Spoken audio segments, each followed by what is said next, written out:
ផលិតផលអីក៏វាមានជាតិកាត់ខ្លាំងម្ល៉េះប្រើតែ2ថ្ងៃលេខផលិតកម្មដល់ថ្នាក់ហ្នឹងនោះគាត់គឺជាអ្នកលក់ផលិតផលមួយដែរហើយចុះមិនបានបងមិនប្រើផលិតផលដែលបងលក់ហ្នឹងហើយមិនក៏ទៅជីវផលិតផលដែលគេយើងមិនដែលលក់មកប្រើទៅវិញពីឆ្ងល់កន្លែងទៅហ្នឹងហើយប្រើបានតែ2ថ្ងៃទេបែរជាផលិតកម្មអញ្ចឹងកន្លែងនេះវាចោទជាសំណួរខ្ញុំឆ្ងល់ខ្លាំងមែនទែនបងប្អូនយល់យ៉ាងណាដែរចំពោះព័ត៌មានមួយដែលកំពុងតែ viral នៅលើបណ្ដាញសង្គមដែលបងស្រីគាត់ផុស caption ផងរូបផងវីដេអូផងថាគាត់បានប្រើប្រាស់នៅផលិតផលខុសតែប្រើបានត្រឹមតែរយៈពេល2ថ្ងៃទេផលិតកម្មស្បែក Alexi ខ្លួនច្រមុះមុខអីផ្សេងៗហើយផលិតផលដែលគាត់ប្រើខុសនោះគឺជាផលិតផលដែលនាំមកពីប្រទេសកូរ៉េខ្ញុំក៏អត់ដឹងថាតើផលិតផលនោះជារបស់នរណាដែរប៉ុន្តែខ្ញុំឃើញការផុសបែបហ្នឹងខ្ញុំក៏មានមន្ទិលហើយនឹងចម្ងល់ជាច្រើនដែលត្រូវចោទជាសំណួរ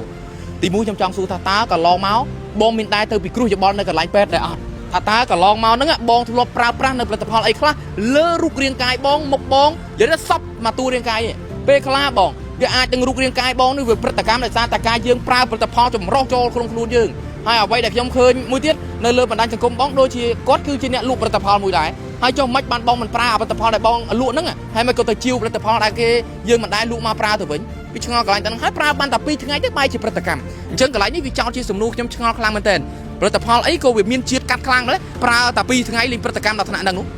ហើយបើតាមអ្វីដែលខ្ញុំមើលមួយទៀតឃើញថាកាលពីពេលឆ្នាំ2024បងស្រីក៏ដូចជាធ្លាប់មានជំងឺប្រចាំកាយផងដែរអញ្ចឹងបងស្រីមុននឹងចោទទៅលើផលិតផលណាមួយបងទៅពីគ្រោះយោបល់នៅ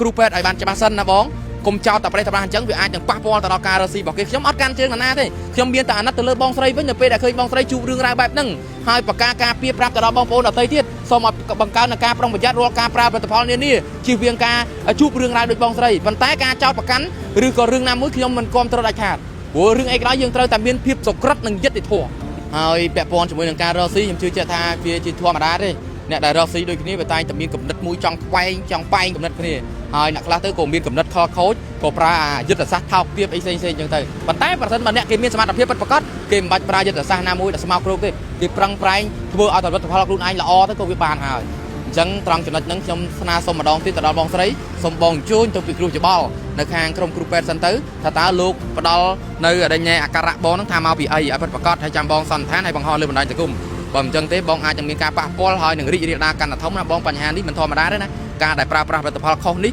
វាជារឿងមួយដែលយើងត្រូវនាំផ្សារ5ផ្ញើទៅដល់បងប្អូនដទៃទៀតកុំឲ្យប្រើប្រាស់ផលិតផលហ្នឹងអញ្ចឹងប្រសិនបើគ្រូពេទ្យគាត់បញ្ជាក់ច្បាស់ 100% ថាបងប្រើផលិតផលគេ2ថ្ងៃដែលនាំមកពីកូរ៉េហ្នឹងខុស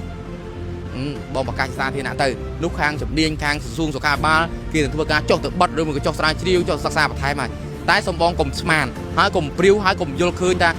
មកពីអញ្ចឹងហើយទាំងតែយើងអត់ដឹងថាកន្លងមកហ្នឹងយើងធ្លាប់ប្រើប្រាស់ផលិតផលអីខ្លះលើរូបរាងកាយយើងខ្ញុំនិយាយនេះខ្ញុំឈរនៅកណ្ដាលខ្ញុំមានតែអាណិតបងស្រីទេនៅពេលដែលគាត់ជួបរឿងរ៉ាវបែបហ្នឹងក៏ប៉ុន្តែខ្ញុំសំណពរសុំកុំស្មានហើយយើងយកកន្លែងណាច្បាស់មួយហើយយើងដាក់ឲ្យចំទៅដើម្បីឲ្យក្រសួងក៏ធ្វើការបន្តតាមនីតិវិធីបងប្អូនជាទីមេត្រីជំវិញរឿងរ៉ាវអង្គហេតុនេះខ្ញុំមិនមានអ្វីច្រើនទេគ្រាន់តែចង់ជម្រាបជូនទៅដល់ពុកម៉ែបងប្អូនឲ្យបានដឹងនិងជ្រាបតែប៉ុណ្ណេះប្រសិនបើមានអីបន្ថែមខ្ញុំបាទមានសារ៉ាមករហ័សពេលត្រង់នឹងធ្វើការបញ្ជាក់និងលម្អិតជូនពុកម៉ែបងប្អូនឲ្យបានដឹងជាបន្តទៀតខ្ញុំបាទមានសារ៉ាសូមអរគុណនិងសូមគោរពលា